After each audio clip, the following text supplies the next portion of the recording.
अस्सलाम वालेकुम students, welcome back on chemistry bye साकी। स्टूडेंट्स, आज का हमारा टॉपिक है हाइड्रेशन एनर्जी ऑफ आयंस, जो कि बोर्ड में as a short question and long question के हवाले से इम्पोर्टेंट है। सबसे पहले हम देखेंगे व्हाट इज हाइड्रेशन। हाइड्रेशन होता क्या है?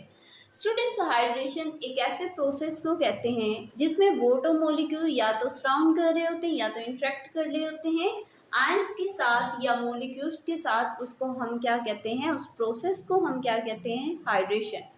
देन हम देखेंगे हाइड्रेशन एनर्जी और फिर हम देखेंगे what is hydrated ions. Then है hydration energy. Hydration energy students is the heat evolve और एब्जॉर्ब, जिसमें हीट या तो जज़ब होती है या तो हार्ज होती है। When one mole of gaseous ion, जब हम गैसियस आयन को डिजोल्व करते हैं, हल करते हैं वाटर के अंदर, तो उसको हम क्या नेम देते हैं? हाइड्रेशन एनर्जी का।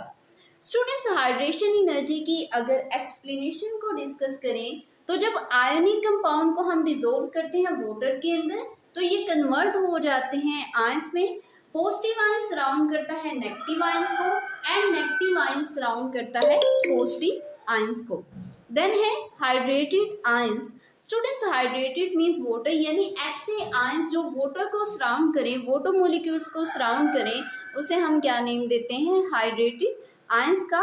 चार्ज डेंसिटी, जो कि शॉर्ट क्वेश्चन पूछा जाता है, what is charge density? Amount of charge per unit area. Per unit area पे जितनी अमाउंट ऑफ चार्ज होता है उसे हम क्या नेम देते हैं? Charge density.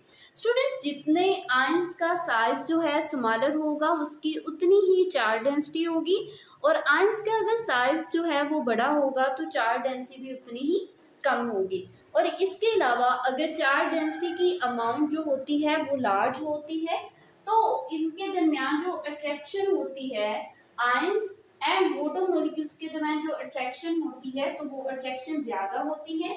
तो इसके नतीजे में greater amount of energy release होती है और ग्रेटर ही हाइड्रेशन एनर्जी होती है। लेकिन इसके बरक्स अगर चार्ज डेंसिटी कम हो तो वाटर मॉलिक्यूल्स एंड आयंस के दरमियान जो फोर्स ऑफ अट्रैक्शन होती है वो वीक होती है, तो इसके नतीजे में कम एनर्जी रिलीज होती है, यानी अमाउंट ऑफ हाइड्रेशन एनर्जी भी कम होती है। तो इस कंसेप्ट को आपने माइंड में रखना है। तो स्टूडेंट्स, नेक्स्ट एग्जांपल में हम देखेंगे व्हेन पोटेशियम आयोडाइड, जब पोटेशियम आयोडाइड को हम डिसॉल्व कर रहे हैं वाटर में। बेसिकली ये सारा हाइड्रेशन एनर्जी हमारे पास दो प्रोसेस के ऊपर कंसिस्ट करता है। फर्स्ट हमारे पास क्या है? Endothermic process. सेकंड क्या है? Exothermic process.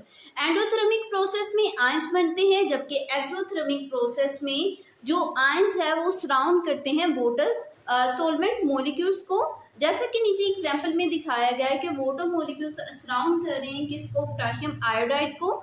जब पोटेशियम एंड आयोडाइड के आयंस को हम वाटर के अंदर ऐड करते हैं तो वो एक्वस में कन्वर्ट हो जाते हैं, जिसमें हाइड्रेशन एनर्जी की अमाउंट हमारे पास क्या होती है?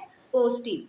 तो स्टूडेंट्स, ये था आज का हमारा टॉपिक, जो कि hydration energy of ions. Overall आपसे लॉन्ग क्वेश्चन के तौर पर पूछा जा सकता है। What is hydration energy, what is hydrated ions, what is charge density, ये आपसे एज अ शॉर्ट क्वेश्चन के तौर पर पूछा जा सकता है। तो स्टूडेंट्स, मिलते हैं नेक्स्ट लेक्चर में, तब तक के लिए अल्लाह हाफिज।